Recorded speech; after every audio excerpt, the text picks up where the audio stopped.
Hey guys, this is No Solution. I'm Scott, and today I want to talk about a side project of a more well-known band.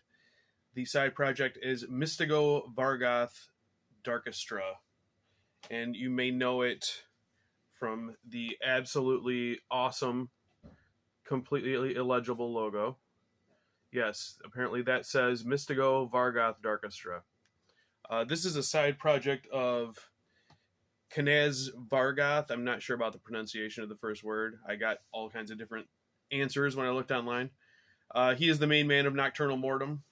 I don't have a Mistigo Varggoth Darkestra shirt, so I've got a Nokturnal Mortum shirt on for this today. And this is his side project that started as a kind of dungeon synth, dark ambient thing, and then evolved into something else. There's not much to talk about. We've got 2 full-length albums and a demo compilation. So let's start talking about it. This is actually the last release, but it's the earliest material. So this is the demo compilation called Insatiable Moon. And this is the cassette. It was originally released only on cassette on Slava Productions from Ukraine, which is where the band is from. And it was not released on CD until 2019. And on this cool, like, leather-bound digipack, I guess you would call it, or digibook.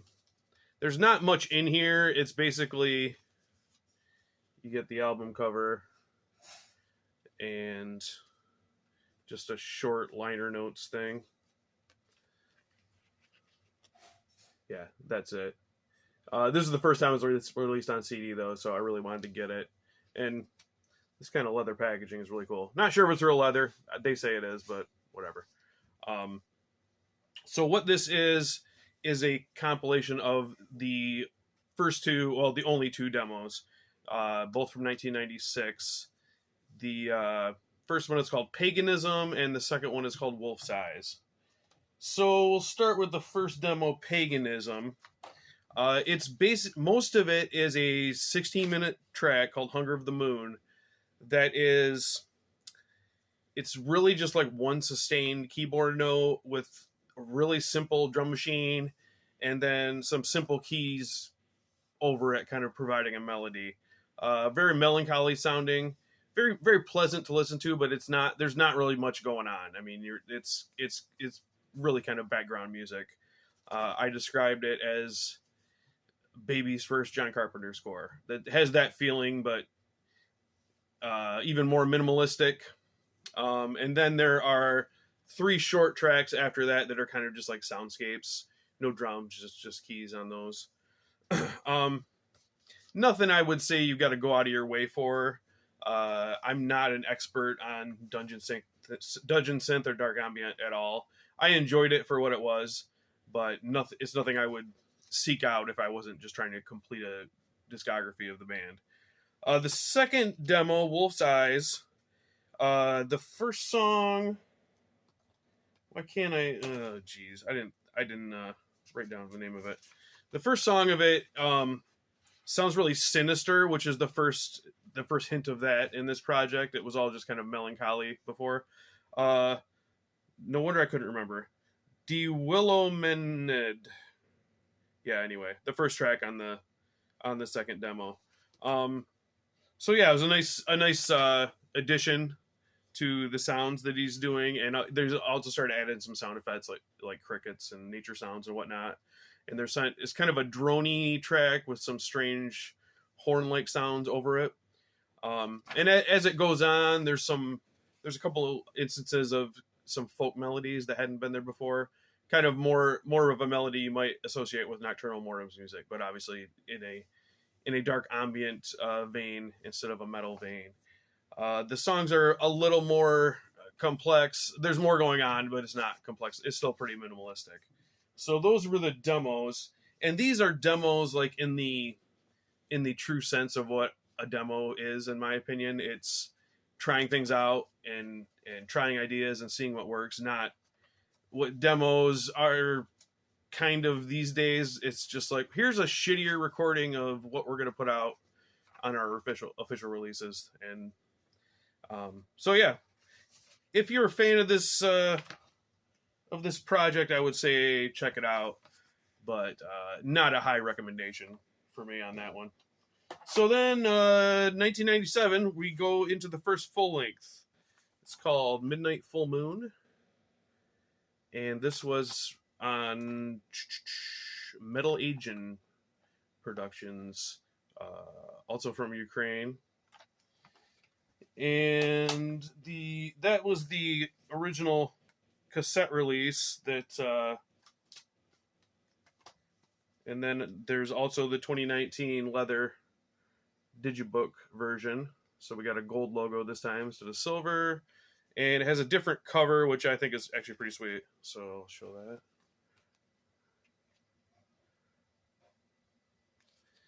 And just like with the other one, it's then just like the track listing and a couple recording notes inside.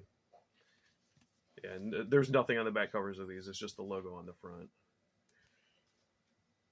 So what we get with this one, definitely a fuller sound. There's a lot more going on, a lot more sound effects. Like there's, streams. There's,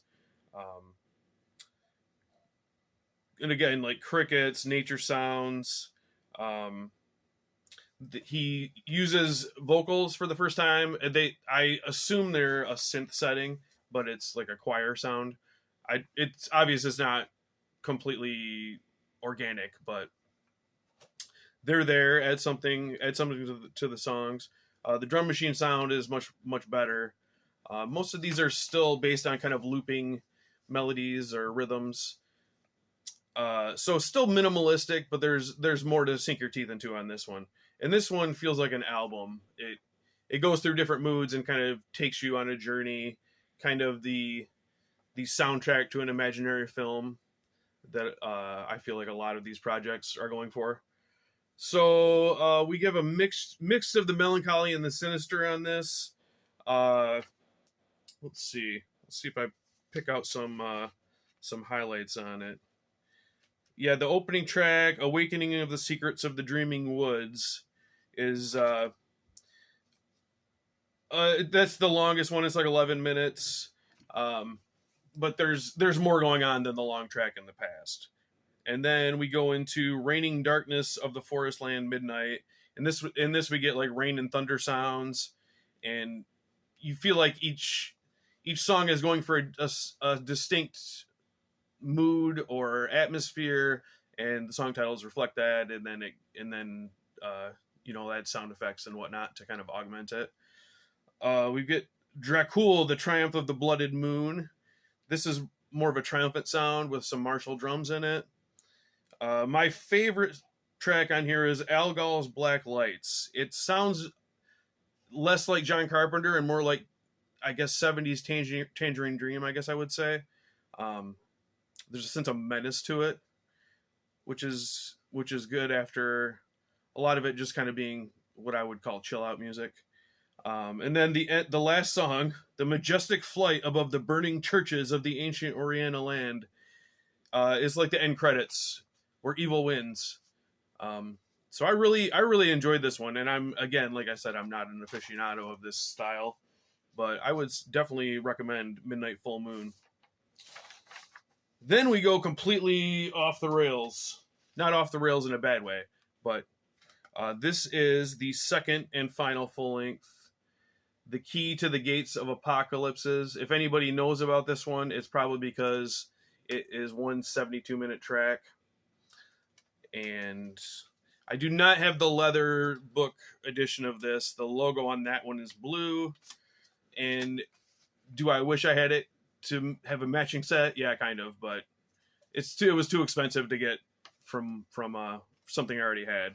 And inside is just a simple fold out and all the lyrics there.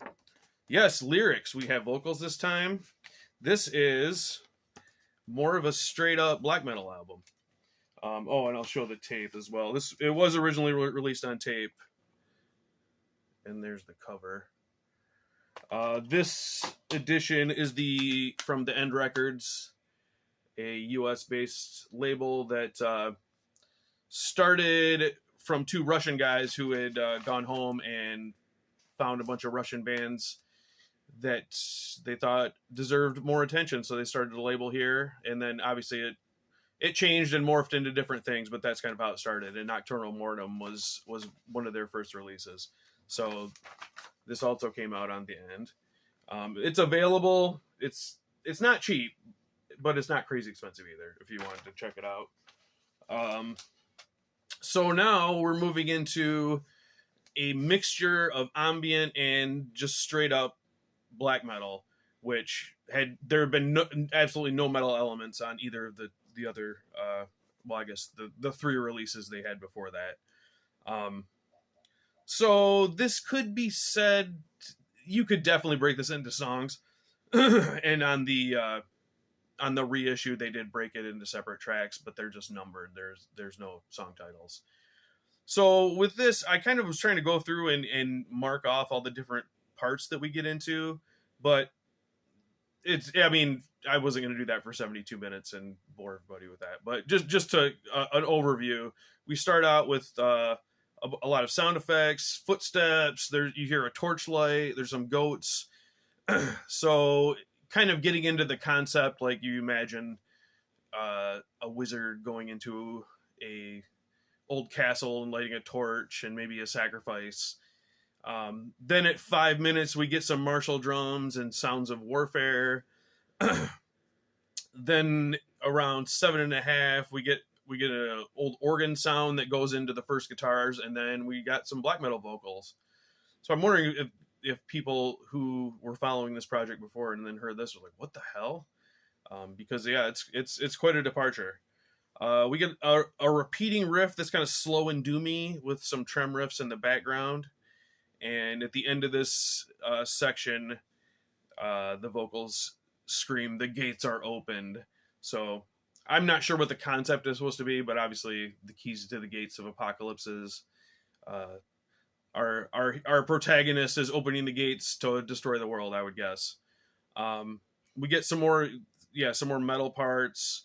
And then we get more, the dungeon synth, dark ambient stuff is more interludes in this.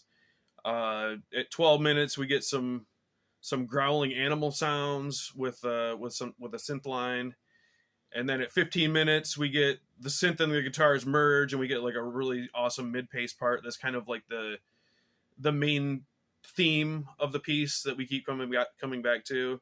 We even get some clean vocals on here. The metal, a lot of the metal parts on this remind me of Blood, Fire, Death era Bathory.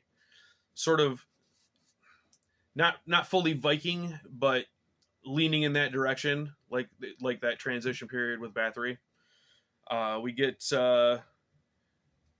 then we get some switching from black metal vocals to traditional metal vocals, line by line, which is pretty interesting.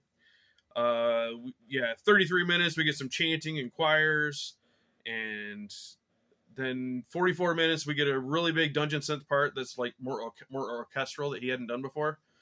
And then we're kind of winding down. We're at 53 minutes. We kind of go back to like the main motif and kind of repeat that for a while. At 59 minutes, we get a big dungeon synth section that sounds like it's the outro. And then really strangely, at 64 minutes, there's a really furious black metal part, like more extreme and fast paced than anything that's been on this before. But it only lasted about a minute and a half, which is kind of jarring. But I don't know. I was into it. It